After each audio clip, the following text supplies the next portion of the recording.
Wa asyhadu anna Muhammadan abduhu wa rasuluhu la nabiyya ba'dah.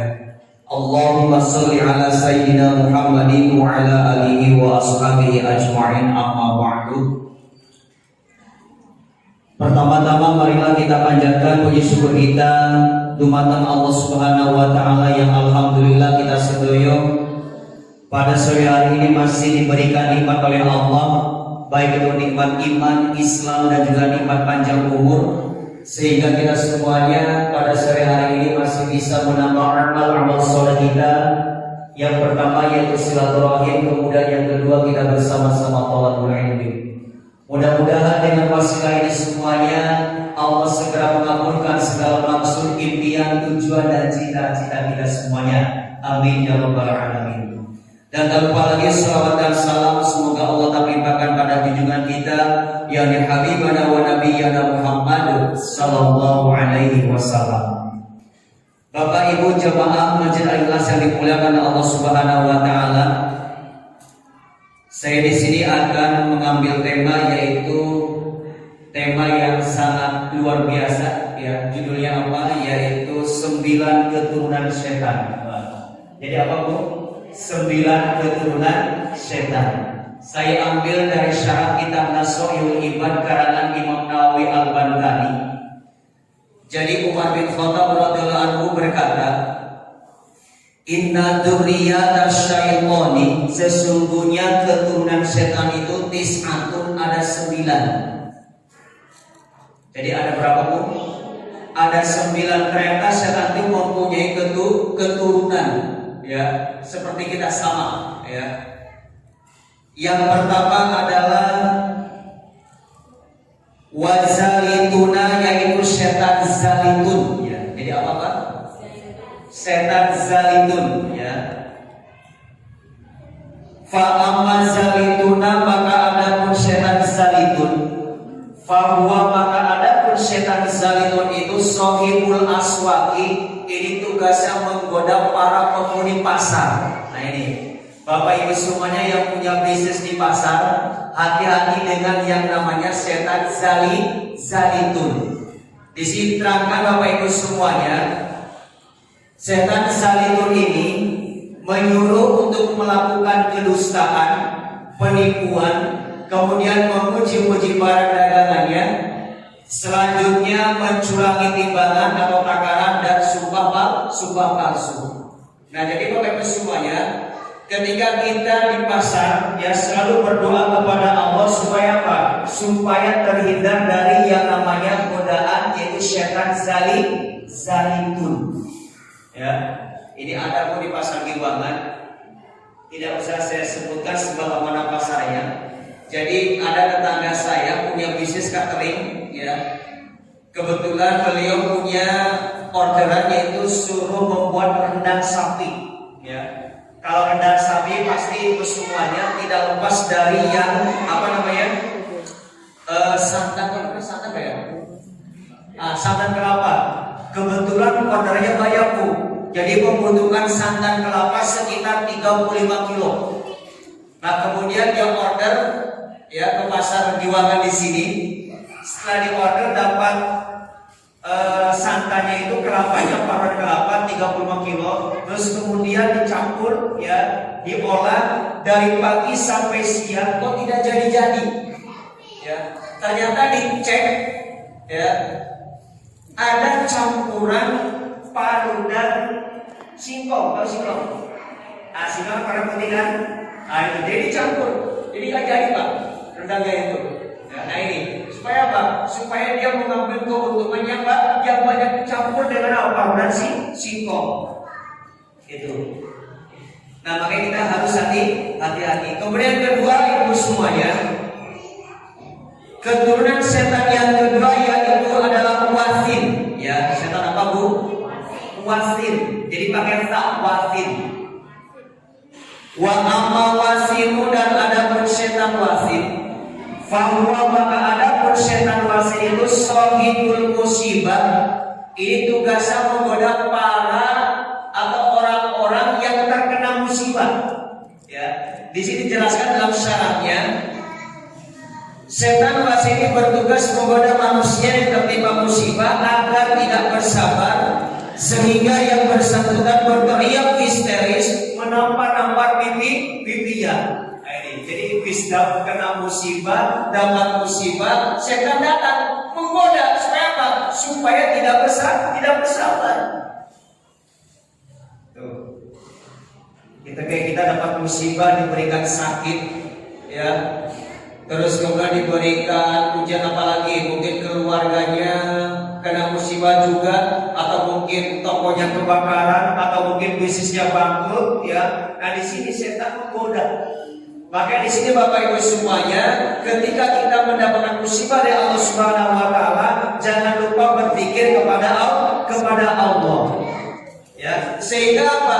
Hati kita bisa terbentengi dengan apa? Ya, dengan pikir kepada Allah. Tidak mudah setan masuk ke dalam diri kita. Makanya banyak berpikir, banyak istighfar. Jangan sampai kita dimasukin yang namanya setan wasit. Kenapa? Karena setan wasit ini menggoda orang-orang yang terkena musibah. Bapak Ibu yang dirahmati oleh Allah Subhanahu Wa Taala, ini saya dipercepat ya karena sebentar lagi maghrib, ya hanya berapa menit paling lebih 15 menitan.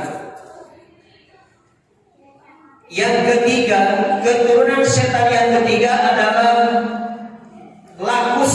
Setan apa Bu? Lakus akwan, maaf ya. Yang ketiga itu akwan. Wa amma akwanu, dan adapun setan akwan, fahuwa maka adapun setan akwan itu sahibus sultani, tugasnya menggoda para penguasa. Nah ini ya. Jadi setan akwan ini bertugasnya untuk menggoda para penguasa. Di sini ada Pak RW, ada Pak RT. Nah ini hati-hati apa ya? Ini kadang seorang pemimpin, seorang penguasa, ya, ini sering digoda oleh yang namanya setan akwan, Pak. Ya, mungkin kita memberikan kebijakan-kebijakan yang tidak pro-rakyat, yang memberikan kebijakan-kebijakan yang tidak disenangi oleh rakyat. Sekarang pajak naik atau turun? Naik. BPJS naik atau turun? Hah? Nggak jadi naik ya? Nggak jadi, alhamdulillah. Ya. BPJS naik ya. Banyak sekali ya para pejabat-pejabat tergoda dengan yang namanya harta dan tahta. Di sini setan akwan berperan sangat penting untuk apa? Untuk menggoda para penguasa. Ya. Baik. Kemudian Bapak Ibu yang dirahmati Allah Subhanahu Wa Taala, yang berapa? Yang keempat ya. Keturunan setan yang keempat adalah wahaffafu, yaitu setan hafaf. Jadi apa Bu? Setan hafaf.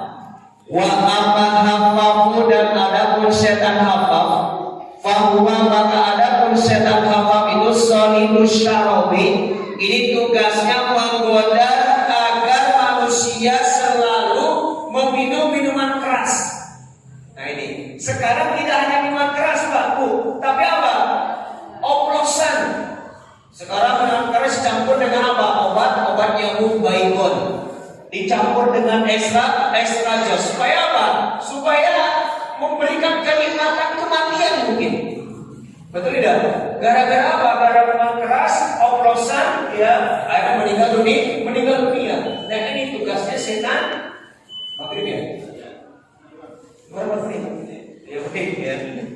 Itu tugasnya kepada para manusia agar meminum minuman keras. Baik, yang berikutnya yang keberapa? Yang kelima ya. Wa murratu, dan adapun setan murrah.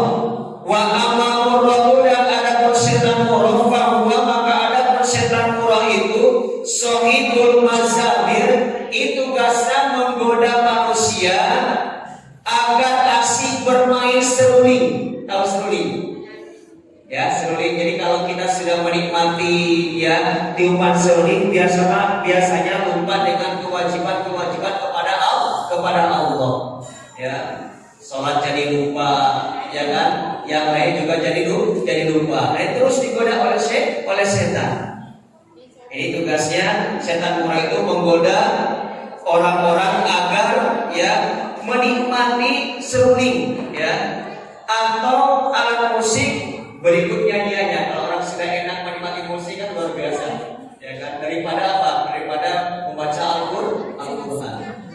Kemudian yang berikutnya Bapak Ibu semuanya, yang keenam, wa amalakus, dan adapun setan lakus, fahuwa, maka adapun setan lakus itu sohibul majusi, itu tugasnya menggoda agar orang menyembah api. Sekarang tidak ada orang majusi. Dulu zaman Rasulullah, zaman sahabat masih ada orang-orang majusi yang menyembah api ya. Selanjutnya yang ke-7, wa amal masuk, dan adapun setan masuk. Apa Bu? Masuk ya. Fahuwa, maka adapun setan masuk itu sahibul akhbari, ini tugasnya menggoda agar memberikan berita yang dusta fi afwahin nasi, melalui lisan manusia, wala yajiduna laha, dan tidak ditemukan laha tentang berita itu apa aslinya. Kalau sekarang kan berita apa? Hoax. Nah, jadi orang yang sering menyebar berita hoax, berita bohong, Bapak Ibu semuanya, ini sudah tergoda dengan yang namanya setan masuk. Jadi apa Pak? Masuk ya. Jadi sering menyebarkan berita bohong. Baik, selanjutnya.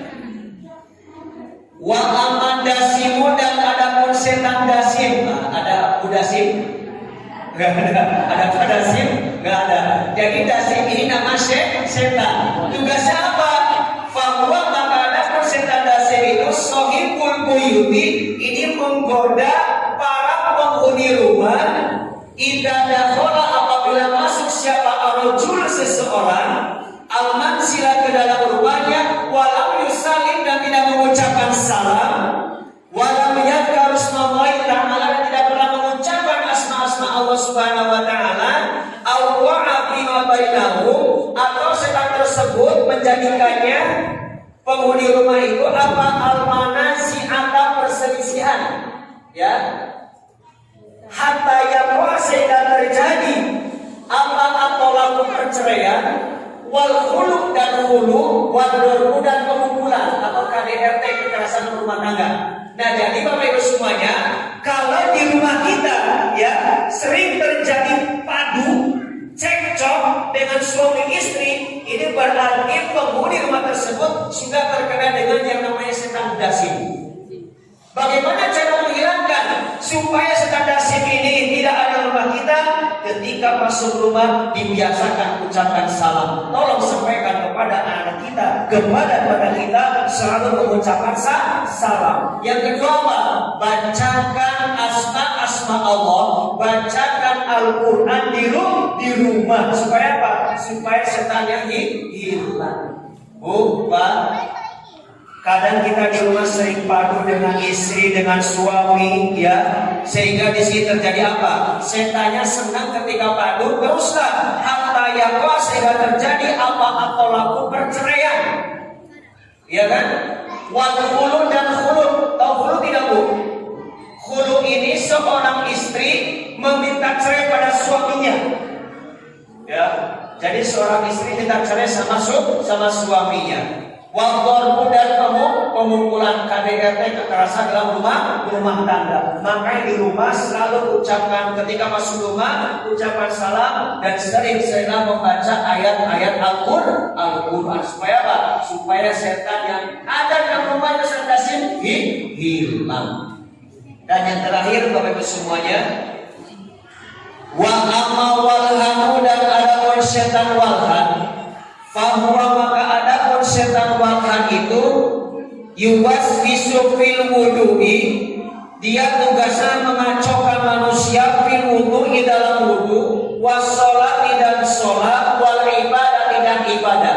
Jadi gini Bu, Pak, orang yang sering digoda manusia, sering digoda oleh setan, misalkan dalam sholat tidur, pengajian tidur, apalagi bapak kalau sholat Jumat pada tidur, itu sudah terkena dengan yang namanya setan Walhan. Apa Bu? Walhan. Lagi sholat tiba-tiba kunci ingat. Ya kalau tak boleh orang pas sholat ingat. Nah ini mengacaukan peribadahan manusia. Itu sudah terkena namanya setan walhan. Begitu pun Bapak kalau Jumatan tidur, ya tahu sudah salah. Loh, kapan mulainya? Ya seperti itu. Nah baik Bapak Ibu semuanya,